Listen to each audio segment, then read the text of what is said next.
and welcome back to Black Girl Couch Reviews. I'm your host, Christina. We are here for a new series on HBO Max entitled Barry. We had a poll, and this is the show that won. And because it is the first time we are jumping into a new series, let's take a peek behind the curtains. I just want to ask you here is maybe grab a pencil, take some notes. I'm about to drop knowledge. I forgot to remark at the top that I am still getting over a cold, so I apologize if my voice just sounds a little bit less stellar than it usually does. But Barry is an American black comedy crime drama thriller, which is a mouthful in itself. Created by Bill Hader, who is our titular character, and Alec Berg. It has a huge cast of starring familiar faces. Bill Hader as Barry Berkman or Barry Block. Stephen I think it's Stephen Root as Monroe Fuchs. Sarah Goldberg as Sally Reed. Glenn Fleshler as Goran Pazar. Anthony Kerrigan as Noho Hank. Henry Winkler as Gene Cosino. Is that how you say his last name? As well as Sarah Burns as Detective Mae Dunn. There is a whole array of recurring characters, including Kirby Howe Baptiste as Sasha Baxter. D.R.C. Carden as Natalie Greer. Those are two familiar names to me because they come from The Good Place. You have Paula Newsome as Detective Janice Moss. Some other names that I am going to try to recognize here. Cameron Britton as Simmer, who's also in season 1. There's a few people who are not in season 1, so I don't want to go through the entire list because they're not going to pop up. Karen David as Sharon Lucato. Dale Pavinsky as Taylor Garrett. Marcus Brown as Vaughn, and Robert Curtis Brown as Mike Hallman. There is a huge list, as stated, of more recurring characters and guest stars, so if you want to check that out, Wikipedia is the place to be. The runtime for this show is 26 to 35 minutes. Cinematography by Brandon Trost, Paula Hudobro, Carl Hurst, and Darren Tierman. Editors are Jeff Buckingham, or Buchanan, that's actually better. Kyle Reiter, Frankie Gutman, and Ali Greer. Of course, distributed by Warner Brothers. They do have 3 seasons with 10 episodes apiece.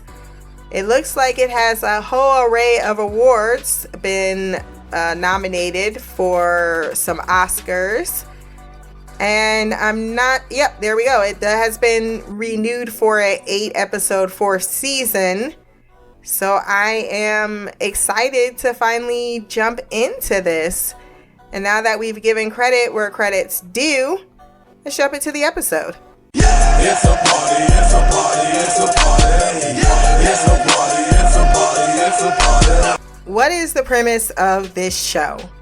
Barry is a U.S. Marine, which we found out in this episode, and an Afghanistan veteran from Cleveland. Welcome to the rice fields, motherfucker. At Sucky Place in Ohio, where I reside, who works as a hitman for one Fuchs, who we find out is kind of an uncle of his father, or used to work with him, something to that effect.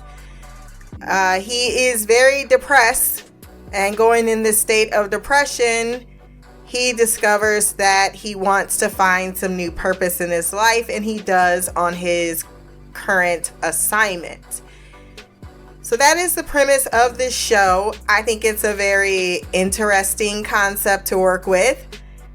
I like that they brought out the fact that he is probably one dangerous ass SOB at the end of this episode, because he felt more as someone who is not very much of a threat, a little bit of a pushover, kind of seems a little distant or disconnected with life just a bit, but that is his own PTSD, as well as probably the re-infiltration into regular society as a civilian once you come from the army. So there's a lot of things that they're juggling here that I think are fascinating for a dark comedy to play with while struggling with these very serious types of mental issues that clearly he is suffering from. We meet Barry in the beginning of this episode after a job where someone is dead in bed.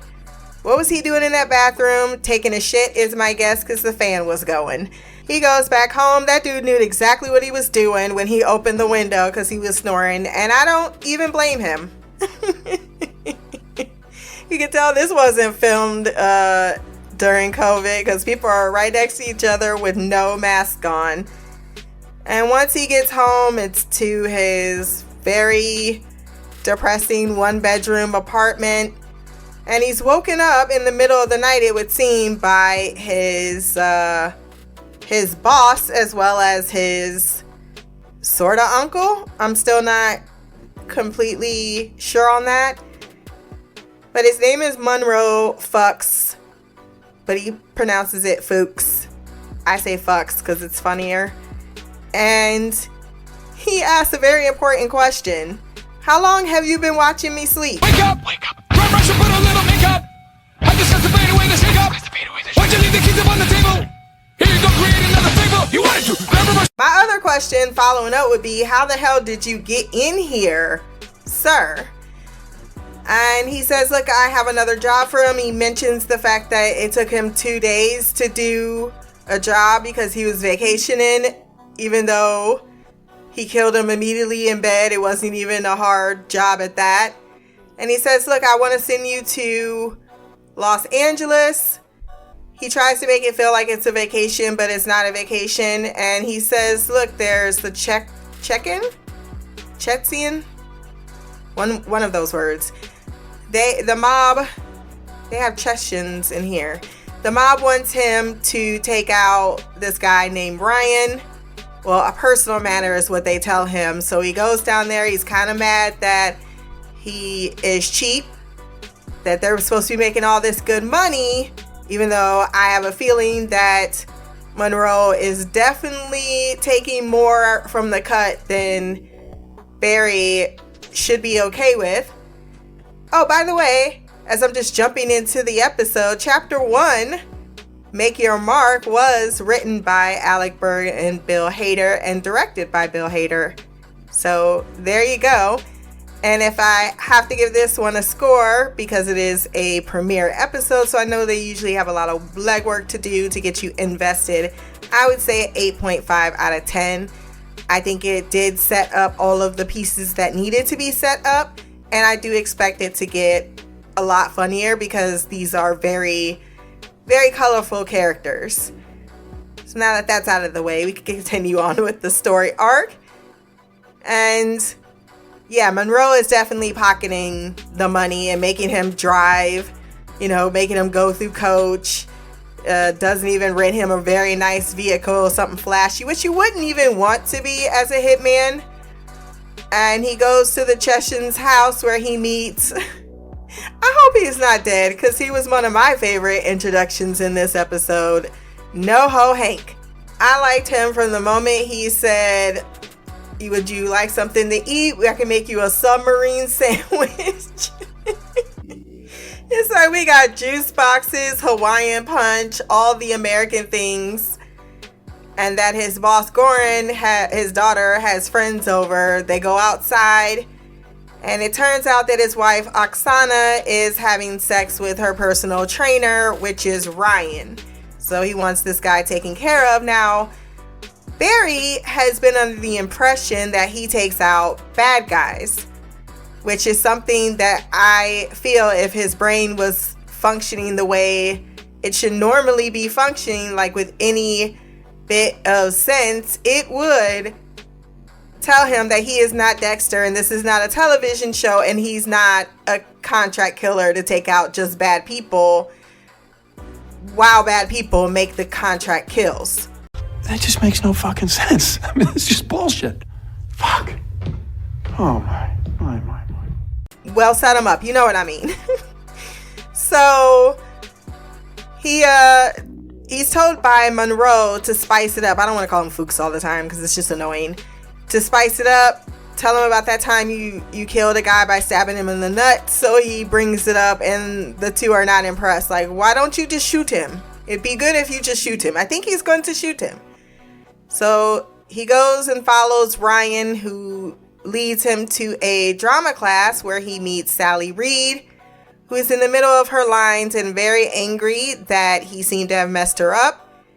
He makes his way inside, watches her performance go from wilted to being mean girled into showing what her raw truth is, and she's able to pull off a killer performance. And he is rather impressed and ends up running into Ryan, his Mark, who asks him to be a stand-in for him while he acts out a scene. He does so, even though he delivers his lines poorly.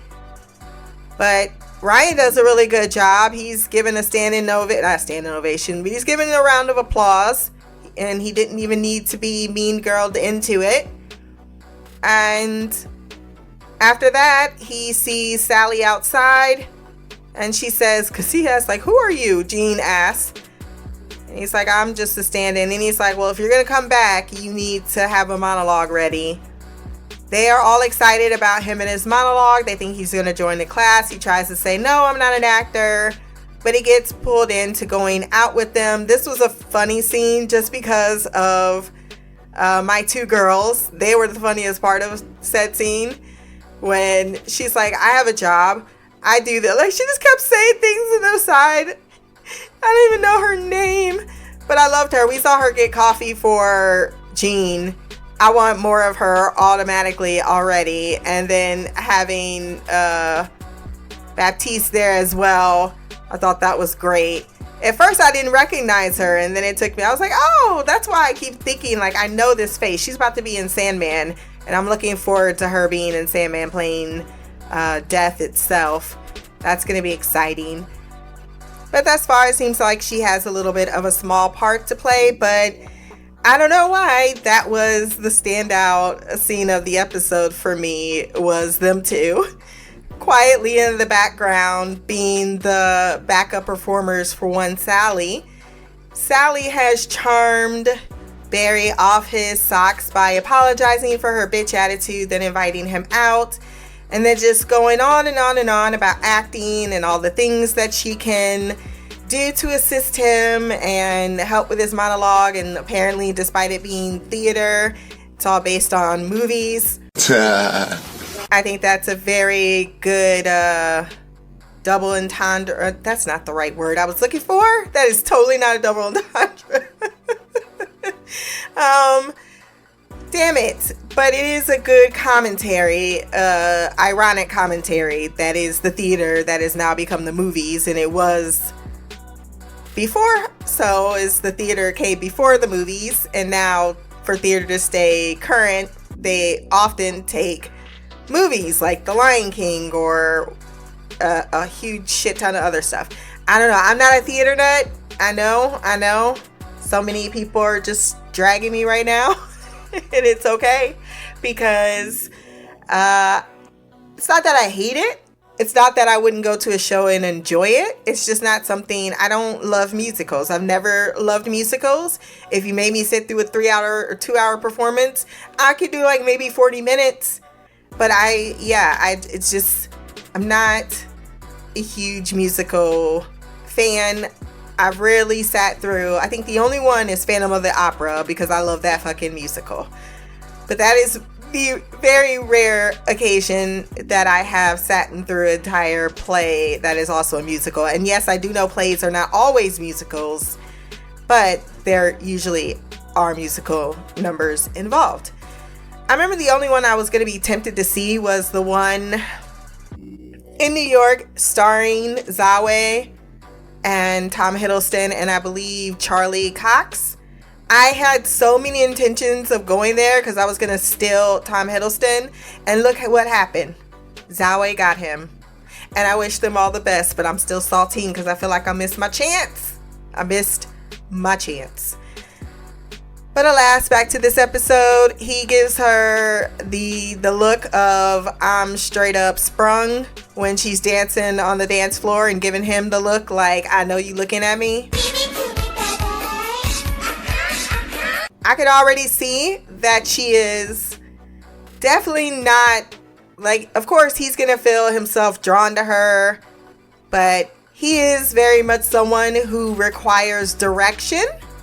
And she is someone who likes to be the center of attention and also to be the one directing and leading.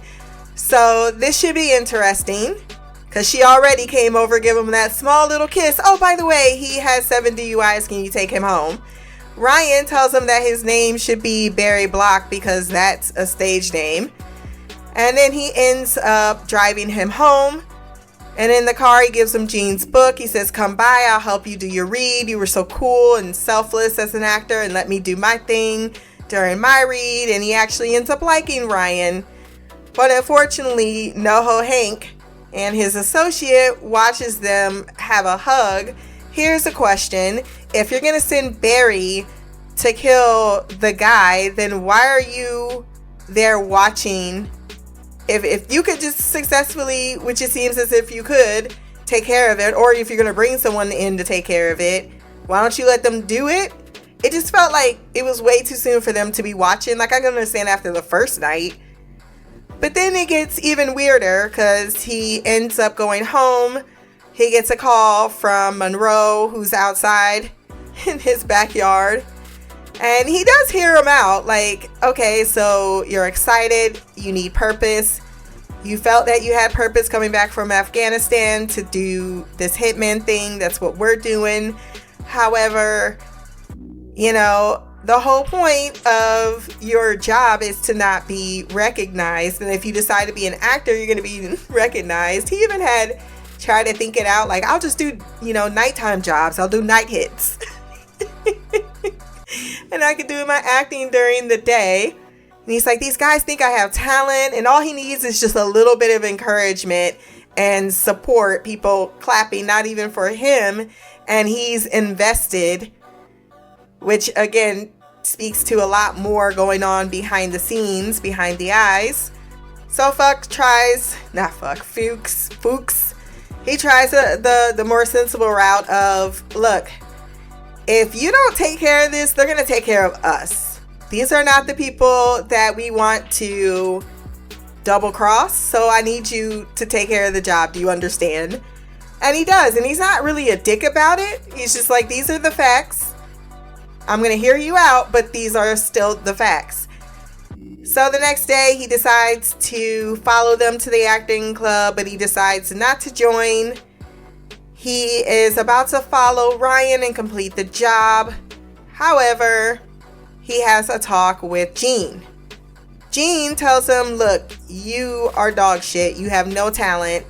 And this is, of course, the words one would need to hear to disregard this folly of an acting or profession.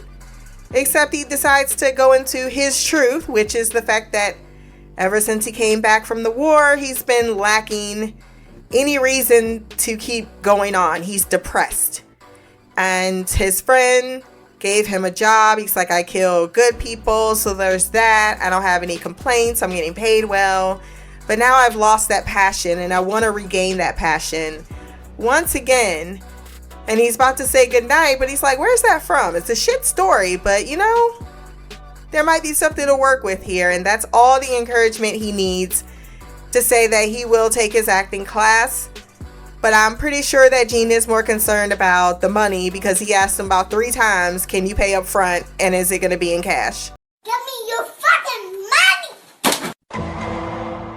Gene was reading his book as he was waiting for Ryan to get home, and something tells me that he did not make it as big as he is, or he did, and he washed out very quickly. So he's using his success closer to success. And everyone in Los Angeles is an actor or an actress, and they're all trying to fight for the same roles. It's a very meta commentary as well on the acting career and how very hard it is to get your break. You know, you have to pretty much spend a lot of time being told no and having the door slammed in your face until hopefully someone recognizes that you have talent. And we don't know if that's going to happen for our Barry, but he at least has the impotence for pursuing this career after his hit goes wrong, because he has the gun, he's ready to take care of it, except when he gets to the truck to complete the job, Ryan is already dead from a sniper bullet. And he looks over and he's like, guys, what's going on? The gun jams and we hear No-Ho Hank say to shoot him. So the job very much now has become to take out Barry and him. Maybe they're setting him up for something. I don't know. When we did meet, when Barry first met the Chechens, I'm never going to get that word. And they had the scene where he's like, I put this lipstick camera in the hotel they were at and it recorded them, and he shows the dude having sex with, he's like, why do I have to see this? You just want to show off your lipstick camera. Delete this shit. Why do I have to keep seeing this? So as the warning of, don't do this, man, don't point that gun at me, man, don't shoot that gun at me, man, doesn't register for the guy, he unleashes his full murder on everyone in that car. And I was very sad because I'm like, no, Hank, no. But I know that he's a main character, so he must have been the one that got out of the car. So he might have been shot but not murdered. So this is interesting. I'm not sure why they did the turn. Maybe they just felt like Barry couldn't be trusted, so they decided to take him out. I don't know, but him casually walking away because he complained that he didn't have a silencer because his guy is so cheap, fucks. And you see the lights coming on. I like that effect as everyone is. Now, if that was the hood, everyone would be like, I ain't hear nothing. I am not turning on no lights, so they do not know where no witnesses are located. But no, it's the suburbs and people are nosy as fuck. So, of course, they're looking out their homes, turning on lights. He tosses the gun, leaves the car, walks to the diner. He's like, do you have whiskey? Lady's like, no, we have herbal tea. And when she says she's an actress, he says he's an actor, and that's how the episode ends. So he has decided to pursue this life, but how is this going to work? How is this gonna work with like, I don't know why they did the double cross. I feel like Fucks may have something going on more than he should. I don't know. It felt odd that they would choose. Maybe it was just that one thing. Hey, he fucked up the first time and we don't give you second chances. That could just be the whole story and I'm thinking about it too hard. I actually was wrong. All of the seasons are 8 episodes and not 10. So that explains why season 4 is 8 episodes as well. Did I miss anything in this episode? I don't think so. It's going to be odd now with Ryan gone, because I thought Ryan was actually very sweet. I mean, yeah, he's fucking a Russian hot mobster wife, but he doesn't know she's a mobster wife, or he might not have stuck his dick in her. So he's just a guy. He's just a guy, a personal trainer.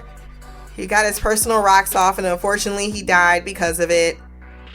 Oh my goodness, Mark Paul Glossier is in this. This is hysterical.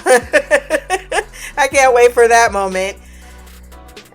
So yeah, I'm looking forward to reviewing this series. I will be doing these episodes on Friday. So if you want to send feedback for episode 2, blackgirlcouch@gmail.com, or you can leave a comment below on this podcast. My social media will be there as well. Remember to like, share, and subscribe. Until the next time, peace, hair grease, and blacker magic.